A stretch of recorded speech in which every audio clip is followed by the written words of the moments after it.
Puji Tuhan, kita kembali bertemu dalam program Selamat Pagi Roh Kudus. Program ini kita sama-sama memuji Tuhan, sama-sama mendengarkan kebenaran firman Tuhan. Dan firman Tuhan ini adalah Injil kasih karunia yang meneguhkan saudara, yang memberikan pengharapan kepada saudara.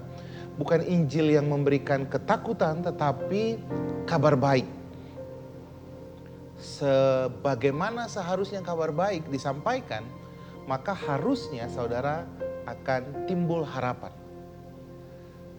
Mari sama-sama kita meneduhkan hati kita. Kita tutup mata kita datang kepada Tuhan.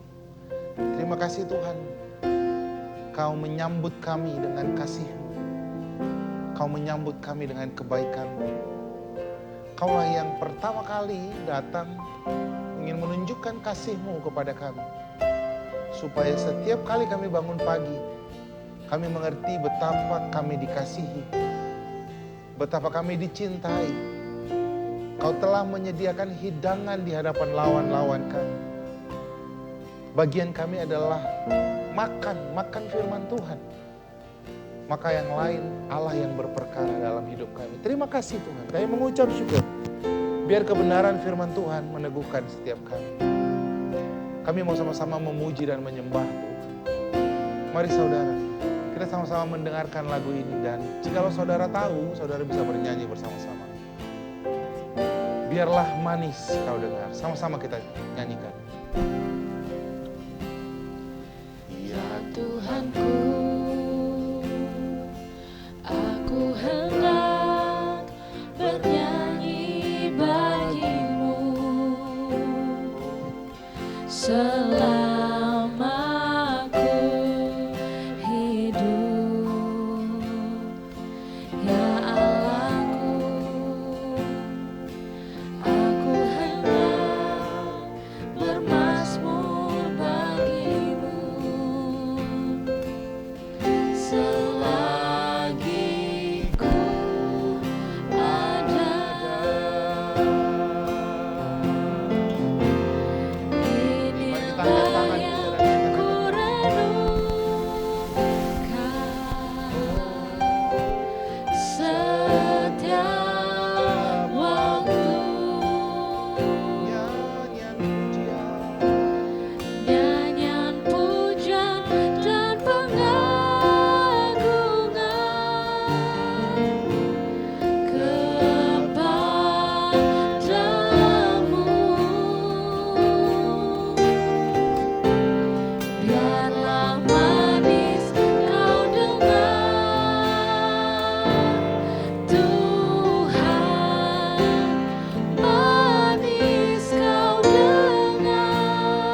Allah. Kau tetap Sekali katakan. Sekali lagi katakan. Kau tetap Allah. Kau tetap Allah. Terima kasih Tuhan, terima kasih Bapa. Terima kasih Tuhan, kami mau taruhkan pengharapan kami kepada Engkau. Taruhkan hati kami kepada janji firman Tuhan. Sekalipun di sekeliling kami mungkin menakutkan, sekalipun di sekeliling kami mengkhawatirkan. Tapi ketika kami taruh pengharapan kami dalam firman Tuhan, melihat kepada janji Tuhan, kami menjadi tenang. Kami tidak lagi khawatir. Kami berpegangan kepada batu karang yang hidup ini. Terima kasih Bapak, kami mengucap syukur biar kebenaran firman Tuhan ini meneguhkan setiap kami. Haleluya, haleluya. Amin, amin. Saudaraku, kita akan mendengarkan kebenaran firman Tuhan. Hari ini kita belajar bahwa jawabanmu semuanya ada dalam firman Tuhan. Beberapa waktu yang lalu saya sangat terganggu dengan konten rohani. Mereka mengakunya anak-anak Tuhan, bahkan ada yang pendeta. Mereka tertawa membahas bahwa ada satu orang dalam konten itu, di satu podcast, mereka menertawakan ketika dia sedang sakit, dia sedang mengalami depresi, mental issue, lalu datang ke pendetanya dan pendetanya bilang bahwa kamu kurang membaca firman Tuhan. Kamu kurang merenungkan firman Tuhan. Dan si wanita ini tertawa. Dia bilang, masa jawabannya firman Tuhan? Masa semuanya jawabannya firman Tuhan? Dan yang ngakunya pendeta, yang mewawancarai juga tertawa. Gereja dikit-dikit jawabannya firman Tuhan. Ini sangat mengerikan. Padahal dari penciptaan dunia ini, firman Tuhan adalah jawabannya. Bahkan ketika kamu punya mental isu saat ini, depresi, tertekan, firman Tuhan katakan dalam 3 Yohanes 1 ayat 2. Aku berdoa supaya kamu baik-baik saja, sama seperti jiwamu baik. Tubuhmu baik, keuanganmu baik, itu start dari jiwamu. Jadi kalau kamu mengalami mental isu, firman Tuhan jawabannya apa? Kembali ke firman Tuhan. Karena di dalam Tuhanlah mentalmu, jiwamu menjadi baik. Mari kita lihat kebenaran firman Tuhannya. Firman Tuhan itu adalah jawaban bagi setiap masalahmu. Masalah finansial, firman Tuhan. Masalah kesehatan, firman Tuhan. Masalah pernikahan, firman Tuhan. Mari sama-sama kita lihat. Amsal 4 ayat 20. Hai anakku, perhatikanlah perkataanku. Arahkanlah telingamu kepada ucapanku. Jadi firman Tuhan. Janganlah semua itu menjauh dari matamu. Simpanlah itu di lubuk hatimu. Karena itu akan menjadi kehidupan. Apa yang menjadi kehidupan? Firman. Kata kehidupan di situ adalah zoe. Kata itu adalah kesehatan, berkat, pemulihan. Jadi kenapa dibilang Tuhan hidup yang tadinya mati? Dalam bahasa Alkitab mati itu adalah kehilangan pengharapan. Orang depresi itu karena tekanan kepada yang terjadi dalam hidupnya. Saya sering mendengar sekarang banyak anak-anak Tuhan yang tiba-tiba panic attack. Lalu mereka berpikir bahwa itu adalah masalah genetik. Masalah sakit yang gak ada obatnya, yang tidak bisa diselesaikan dengan firman Tuhan. Lazarus mati 4 hari. Apa yang membangkitkan? Firman Tuhan. Yesus berkata, hai Lazarus, kemarilah. Apa yang membuat pohon ara itu mati? Firman Tuhan. Ketika Yesus berkata, dia mengutuk pohon ara. Jadi apa yang membuat hidup? Apa yang membuat mati? Makanya kata firman Tuhan, kita harus menjaga ucapan lidah kita. Karena ucapan lidah kita bisa membawa kehidupan atau kematian. Karena apa? Karena ucapan lidah kita itu berisi firman Tuhan. Lalu dikatakan ayat 22, karena itulah akan menjadi kehidupan bagi mereka. Dan kesembuhan bagi seluruh tubuh mereka. Jadi firman Tuhan itu akan menjadi kesembuhan. Atau dalam bahasa aslinya disebutnya marpe. Dari situlah kata morfin. Marpe itu adalah obat. Jadi itu akan menenangkan engkau. Jadi kalau kita lihat efek dari morfin itu menenangkan engkau. Jadi firman Tuhan itu bagi kamu yang depresi, yang saat ini kamu depresi karena masalah keuangan, depresi karena masalah apapun, kesehatan, pernikahanmu. Kamu menjadi ketakutan terhadap segala sesuatu, cemas berlebihan. Larilah ke firman Tuhan. Firman Tuhan katakan, aku akan membaringkan engkau di padang rumput yang hijau. And I will restore your soul, kata firman Tuhan. Aku akan menyegarkan, merenew jiwa. Jadi masalahmu adalah firman. Justru orang yang menertawakan firman, mereka tidak mengerti betapa powerfulnya firman Tuhan itu. Mari kita lihat dalam Yohanes 1. Ini sangat luar biasa banget. Yohanes 1 dikatakan begini. Pada mulanya adalah firman. Yohanes 1 ini bercerita tentang kejadian 1. Dikatakan begini, pada mulanya adalah firman. Apa yang dimaksudkan? Tidak ada yang jadi di dunia ini tanpa firman. Ketika Tuhan berkata, jadilah terang. Yihior katanya. Tuhan ngapain? Berfirman. Dikatakan pada mulanya adalah firman. Firman itu bersama-sama dengan Allah. Dan firman itu adalah Allah sendiri. Wah, ini keren banget. Jadi firman Tuhan yang kamu baca itu God Himself. Kalau kamu renungkan firman Tuhan itu adalah Tuhan sendiri. Lalu dikatakan, Ia pada mulanya. Ia ini siapa? Firman. Jadi Ia ini adalah pribadi. Nanti kita lihat siapa sih firman ini, kok harusnya firman itu diterjemahkan it, sesuatu. Tapi tidak, dalam terjemahan bahasa Indonesia, bahasa Inggris dia diterjemahkan adalah pribadi. Ia pada mulanya. Ia itu adalah firman, dikatakan bersama-sama dengan Allah. Segala sesuatu dijadikan oleh Dia. Siapa itu Dia? Firman. Kenapa dibilang Dia? Karena firman itu adalah pribadi. Dikatakan, dan tanpa Dia tidak ada satupun yang telah jadi dari segala yang telah dijadikan.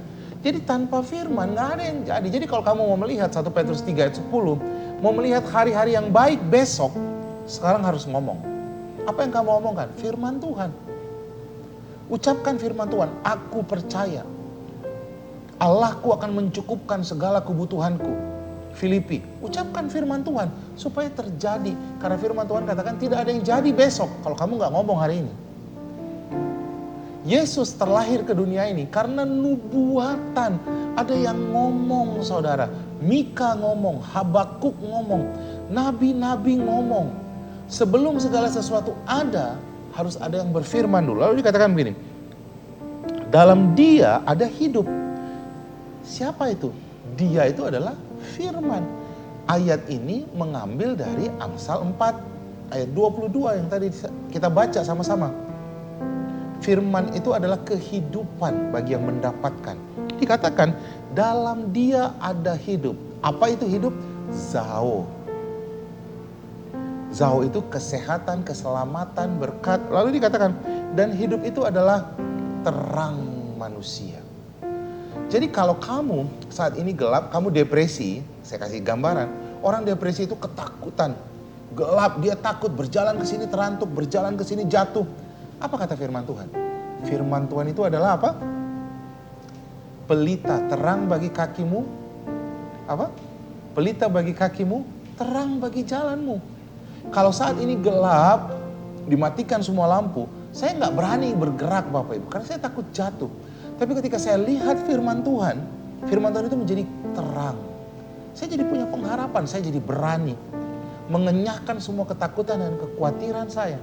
Ketika kamu saat ini takut karena penyakit yang kata dokter sudah stadium 4 dan sebagainya, apa yang kamu lakukan? Firman Tuhan itu akan menjadi terang. Apa terangnya? Firman Tuhan itu akan berkata, kamu akan umur panjang di tangan kanan, kain hormat di tangan kiri. Firman Tuhan berkata 1 Petrus 2 ayat 24, oleh bilir-bilir kamu sembuh. Lihat, tiba-tiba firman Tuhan itu menjadi terang. Itu terjadi 20 tahun yang lalu kepada saya. Yang tadinya saya berpikir tidak ada lagi kesembuhan karena saya lumpuh. Dan dokter berkata, kamu lumpuh.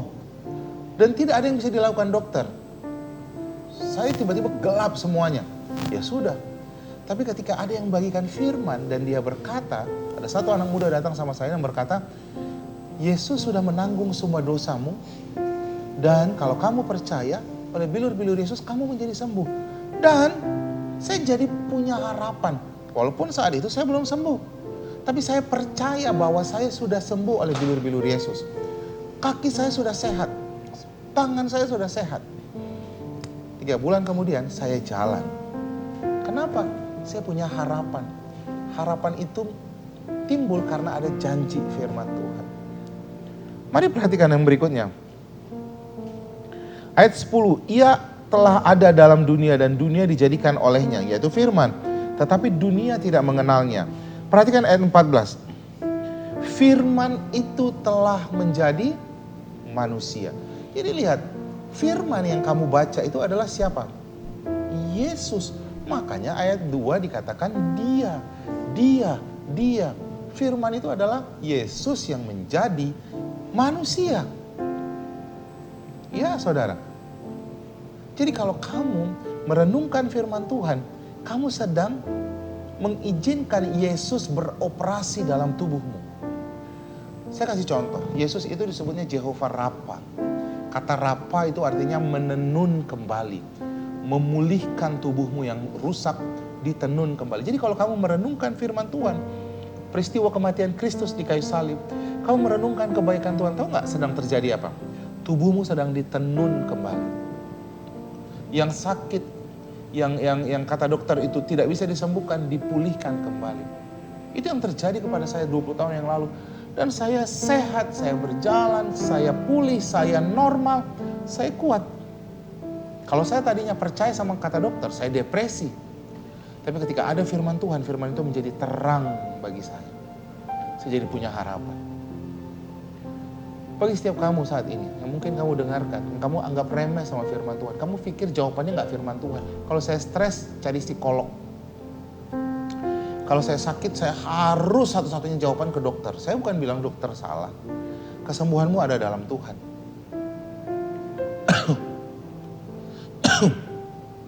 Kalau kamu mau melihat pemulihan, larilah ke firman Tuhan. Firman Tuhan katakan, Mazmur 1 ayat 3, ayat 2 dikatakan begini, yang kesukaannya ialah Taurat Tuhan. Dia seperti pohon yang ditanam di tepi aliran air. Kalau kamu merenungkan firman Tuhan, kamu seperti pohon yang ditanam di tepi aliran air. Yang berbuah pada musimnya, yang tidak layu daunnya. Kata daun di situ, reverse melihat ke Wahyu 22, daun itu tentang kesembuhan, yang tidak layu daunnya. Apapun yang dia perbuat, ini tentang pekerjaanmu, tentang studimu, apapun yang mereka perbuat, shall be blessed, diberkati. Apa syaratnya? Ayat 2 dikatakan apa? Yang kesukaannya ialah Taurat Tuhan. Jadi jawaban bagi studimu, firman Tuhan. Jawaban bagi bisnismu, firman Tuhan. Renungkanlah Taurat Tuhan. Jawaban bagi kesehatanmu, firman Tuhan. Jawaban bagi kamu yang stres saat ini, mental isu, firman Tuhan. Jangan menjauh dari firman Tuhan. Tuhan memberkati kita semuanya. Firman Tuhan menjadi jawaban bagi kita semua. Haleluya. Mari kita teduhkan hati kita. Tutup mata kita. Datang kepada Tuhan yang hari ini kamu berpikir bahwa firman Tuhan itu hanya sekedar kata-kata. No. Firman Tuhan itu yang membangkitkan Lazarus. Firman Tuhan itu yang menciptakan bumi ini. Firman Tuhan itu yang membangkitkan Yairus, yang menenangkan badai. Firman Tuhan itu yang memecah 5 roti dan 2 ikan sehingga memberi makan kepada 13.000, 15.000 orang. Firman Tuhan itu yang menjadi kehidupan bagi engkau, kesembuhan bagi tubuh. Jangan biarkan itu menjauh dari hatimu. Terima kasih Tuhan, terima kasih Bapa. Terima kasih Bapa. Saya mengucap syukur. Biar kebenaran firman Tuhan menjadi jawaban bagi setiap kami. Terima kasih Tuhan. Terima kasih Bapa. Bagi setiap saudara yang saat ini punya mental isu, kau saat ini depresi, tertekan, takut, khawatir. Mari angkat tangan, ikuti doa saya. Tuhan Yesus, aku mau menjadikan firman-Mu menjadi yang utama. Aku mau menjadikan firman-Mu menjadi satu-satunya penolong dalam hidupku. Aku mau merenungkan firman Tuhan. Aku mau memperkatakan janji firman Tuhan. Aku mau mempercayai firman Tuhan. Terima kasih Tuhan. Mulai hari ini, kesukaanku ialah merenungkan firman Tuhan itu siang dan malam. Itulah yang akan menjadi kehidupan bagi tubuhku, bagi bisnisku, bagi kesehatanku, bagi pernikahanku. Terima kasih Bapak. Kami mengucap syukur Tuhan. Terima kasih. Mari sama-sama kita menaikkan penyembahan ini kepada Tuhan. Sama-sama kita katakan, ku sembah Engkau Yesus. Hanya Engkau Allah di hidupku. Sama-sama kita katakan. Terima kasih. Ku sembah Engkau Yesus, hanya Engkau Allah di hidupku.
menjadi tenang, sehingga kami menjadi damai sejahtera. Kami tidak takut lagi, kami tidak khawatir lagi. Kami teguh di dalam janji firman Tuhan. Terima kasih Bapak, kami mengucap syukur. Terima kasih Tuhan. Haleluya. Amin, amin, amin. Saudaraku, program saat teduh kita sudah selesai. Saya percaya kebenaran firman Tuhan ini menjadi kekuatan bagi kita, pengharapan bagi kita. Saya percaya saudara diberkati. Mari kirimkan linknya kepada keluarga kita, sahabat-sahabat kita. Saudara menjadi pemberita firman Tuhan, penyampai kabar baik kepada semua orang, supaya mereka mendengarkan kebenaran firman Tuhan ini dan mereka dipulihkan. Sampai bertemu kembali dalam program Selamat Pagi Roh Kudus. Tuhan memberkati kita semuanya. Shalom.